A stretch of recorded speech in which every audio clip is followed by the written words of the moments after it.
right, folks, Vitek here from Wani. With us today, we have one and only Matt Heafy of Trivium. How are you doing today? I'm doing fantastic. How are you? I'm good, man. I'm good. I'm stoked to finally have an opportunity to listen to your album.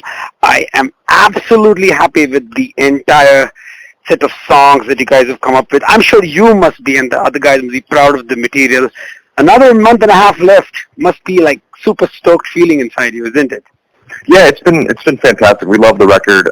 We've been really excited to actually finish the whole thing and not tell anybody, and then have been slowly releasing more and more information. Right. And it's been cool because we've definitely noticed that the way the way bands seem to do it nowadays is they just are constantly teasing on their own social media sort of uncurated information. Oh, you're never going to believe this record that's coming. This record's coming one day, and then you never really have an end in sight.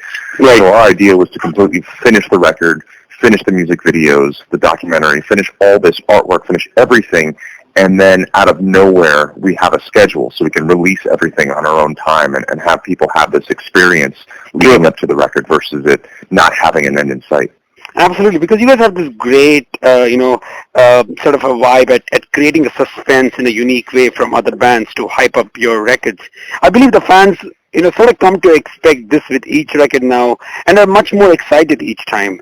And has there been any thought on how you're going to keep up that mystery? Because that's something which I love, that mystery factor which Trivium creates, and then like throwing a bomb at once and everyone's like, oh, we never expected it. Exactly. Yeah, we love to do things. We love to do things as a reaction to both the way we've done it in the past and the way everyone else does things. Right. Like if you look at, we made The Crusade because it was a reaction to Ascendancy, and it was a reaction to all the bands playing similar kind of music that was on Ascendancy. So we said, let's do the exact opposite. And when we did In Waves, it was, let's do the opposite of what's expected. Let's have a live DVD with no crowd. Let's have a music video with no performance. Let's do everything the opposite. And same thing with Sin in the Sentence. It was announce a record in a way that other bands aren't doing, to not just constantly uncuratedly tease things, and to have true content coming out. Music video comes out first, and then artwork, and then people still don't understand what's happening, and that's what we like to do. We like to make everything an experience. Awesome. And I love the record, the Sin and the Sentence. It feels more realized, work to date from you guys. One of some of the most diverse material I've heard. I love how you guys maintain this, this consistent quality, especially when it comes to, how you have developed fans who are more into the melodic material, as well as you've kept the brutal, aggressive part of your fans very happy as well. So was that the goal with this album, to include something for every fan and touch on territory previously uncharted? Going into this record, we were really analytical of our band, and we looked at everything we've ever done right and everything we've ever done wrong, and we said to ourselves, when have we done this thing the best, and when has Trivium felt, we've always made the kind of music that we want to hear, and that's why our stuff is always so different. But we said, when did we really nail everything? And we noticed one of the things that when we really nail Trivium is when we make the music for ourselves, and that also when we go into a record, we're completely prepared. With the Sin in the Sentence, this record was like 99% done and finished and ready to go before we even started recording. Also, when you go into record, things only get better. When we did Vengeance and Silence, while we absolutely love those records, the goal of those records with the producer, it was agreed upon that we would go in and be flexible, and go in and be willing to let the songs evolve a little bit more and not be too prepared. And that's definitely something that's not a Trivium thing. A Trivium thing is to be overly prepared. We like to practice. That's a thing that most bands don't like to do, but we love to practice individually and as a band and be prepared. We like to be so ready for things that it's probably too much. And we did that with the Sin Sentence, and we made sure that I had all the vocals memorized, and that we had all the parts written before ever hitting record. So I think that's one of the things that it's something that truly lived with us before we started. Fantastic. And, like you said, the Trivium likes to go more and more outside your comfort zone with each record. You're very well prepared in advance, and you make sure everything is done before you actually head to the studio to record. But being an ambitiously, a frontman you are there any moments on this album you felt that were kind of totally new and unexplored elements being introduced into the Trivium sound that maybe couldn't have used before? Absolutely. I think that in the past, like before my vocal blowout, before I hurt my voice and didn't know what was going to happen, then I had to start retraining and everything. Before that, I was always able to scream, and I was able to sing to a degree. Like, I could never go excessively high. I could sing low all day long. Right. But after having to rebuild my singing voice, I felt like I enhanced my singing in a way that I'd never been able to do before. And then when I relearned to scream again, I felt like all the tools were broadened. So there was so much more of a scope of where I could go. Like, this record definitely has some of the absolute highest vocal notes I've ever sung, and they were easy, and some of the absolute lowest vocal notes I've ever sung, and those were easy, and also screaming. So I think what's great is it has everything that anyone would have ever loved is Trivium, but it's gone to like the next level. It's been evolved. Absolutely. Yeah, thank you. Absolutely. There seems to be a darker aesthetic and an overall vision with this album, which I really like, and a lot of condemning messages and religious imagery. And obviously, like you said, the return of screaming vocals being, that supports pretty much very well. Was this the direction which kind of naturally went, or was it something like you desired after Silence in the Snow focus on singing as well as sort of providing balance? This record, I believe, is definitely reactionary to our band, and it's reactionary to the world around us. As we can see, it's a very strange time in the world that we're living, and I feel it's the best way to express yourselves, and I'm so thankful that I'm in a creative field where when something is going on with myself or the world, or something doesn't feel right, I can express it in music, and I can express it in art, and I think that's usually the best way to do it. I think that the thing that draws us into metal and that draws fans of metal into metal is that it can address the darkness in the world, have a song about it, and that's the outlet. The outlet is to be able to put it on pen and paper, to be able to sing it out at a show with your fans and the band. And I think that's what makes people in love with metal versus, I feel, there's a time and a place for feel-good, happy stuff and feel-good, happy music, but there is a degree of, I think with us, that we want to be able to address how we feel and how the world looks. And I think sonically, even, like you said, even without the lyrics, you can feel the darkness and the breadth and the scope of this record, and that's really important to us. Definitely. And this also seems, much of a wider palette of moods and traces of influences on this record, which really makes it like a fuller experience for me as a fan or as a listener of metal music. It makes me feel complete in certain aspects, which probably from the past records as well. Did anything specific musically have an effect on this album? Let's say in the past you have cited film scores and artistic imagery as an influence. Absolutely. I mean, what's great with us in the band is we all got into metal through the same favorite bands that everyone knows of. But we've also all been inspired by things like melodic death metal, black metal, classical music, things outside of metal. Classical. I felt like with this record, you can hear everything there. You can hear all of our influences that we've kind of brought into Trivium. And with Trivium, What's funny is that with our band, I think people prefer when they can have everything. Right. When they can have the all super heavy songs and the super clean songs and everything in between all on record.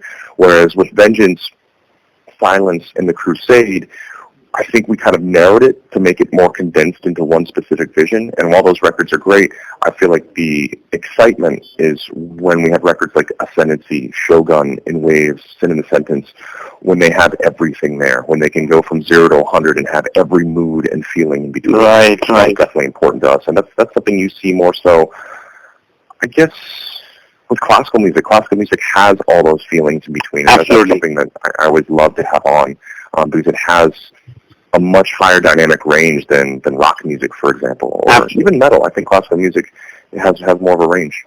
Definitely. I like the song, the Wretchedness. I think, the Wretched Inside might be, it's actually turning out to be my favorite Trivium song to date at the moment. So, oh man, that's awesome. That song underwent such a huge transformation. I mean, I was wondering what influenced you guys to rework the song to fit this record. Yeah, what's funny about that song is a couple of years ago I was approached by a band, I won't say which band, but a band asked me to write a song for them. Mm-hmm.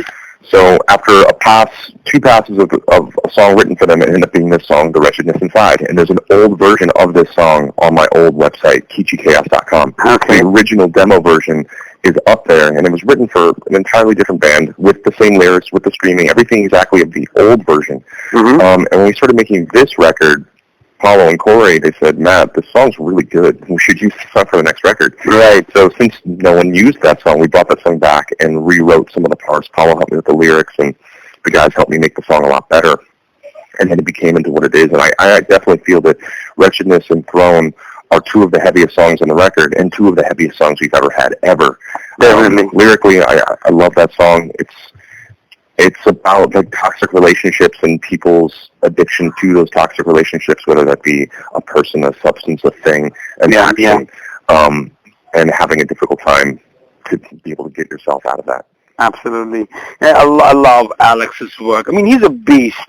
And I also got to know that he completed his drum tracks in one take. That's I kind of make him sound like one take Alex for me this time. So how's it been for you? Trivium always have this, always find the right guy for the job and have this, history of extremely talented drummers in the past as well. So what was it working with Alex on this album, and was it something extra that he brought in which probably, let's say, other drummers in the past couldn't do? Absolutely. When we knew it was time to switch drummers again, we've had four drummers who played on records now in Trivium. When it was time and we found Alex, from the very first practice with Alex, we gave him a very mixed list of songs to learn, like something off all 7 records. Mm-hmm. And I think what's been very difficult for drummers for our band is that we have some guys that have been able to play our technical stuff easy. And some of the guys that are able to play our easy stuff easily. And then sometimes the tech guys can't do the simpler stuff, and the simple guys can't do the tech stuff. Right. And that's not, and it's definitely not their fault. It's more so the fact that our band likes to have everything. And so Alex was able to nail everything, and we were so inspired by his drumming that I feel like jamming with him in the room, because that's a big thing we did with this record. It was 4 guys in a room playing this music together. It wasn't about recording demos on our laptops. Like, we started with that so people can learn the riffs, but it was more about being in a band and going back to the roots of being a band in a warehouse making music together. And when we did it with Alex, we saw how good he is. And the 4 of us are all brought into metal by the same main bands, but Alex is very much so in extreme music, like technical death metal, and he also likes black metal a lot, just like I do. So he'd kind of like mess around and play these tech riffs and tech drum parts, and it inspired us to bring our music to the next level. So Alex being extreme and being great at tech stuff made us want to play more extreme. And that's where things like the more black metal influence, the more death metal influence, and the blast beats and the extreme metal drumming that we all love has crept back into Trivium more than ever. So I think that's a big part of just being inspired by Alex. Absolutely. That's very, very well said. So, you've been obviously, the mastermind of the band, and the relationship you've had with the other 2 guys, Paulo as well as Cody. It's a 14-year long at this point of time, which is like a family for you guys. And having a new member like Alex would have made you feel more comfortable and probably, like you said, explored a lot more than what Trivium has done in the past. So when you look at the direction the band is going to head into the future, do you already have a map or a goal in the mind that where are we going to go from it? Because I see Trivium is right now at its pinnacle, like at the peak of great sound, great lineup, great live vibe. That's awesome. Thank you very much. Ever since I joined the band when I was 13 years old, we weren't shy about our goals.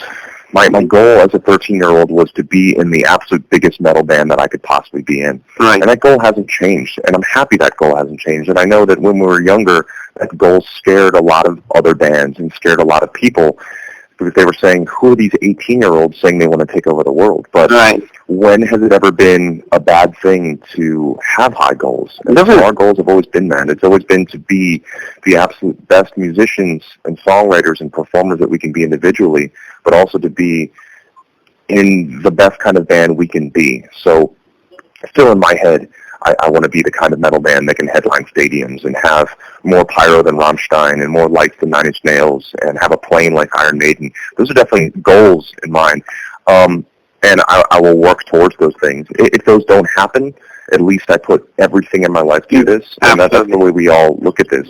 And that's awesome, and I really appreciate you saying you feel like we're at the pinnacle, because I do have that feeling as well. When we did this record, when we finished this record, we all said to ourselves, we said, damn, we did something pretty special. We did it, right. Yeah, because going into this record, it did feel like do or die. And things have been going great with our band, but we did say to ourselves, if we don't make the best record of our careers next, then who knows how much longer we're going to be around. Like, what's the point if we don't make the best record we've ever made next? and then I feel like we did it. Definitely, man. Really good to hear. So, like you said, this is the best record which you guys feel, till date. So, if you had to sort of compare the sound, the vision of the Sin and the Sentence to one previous Trivium album, which kind of would you mostly associate it with?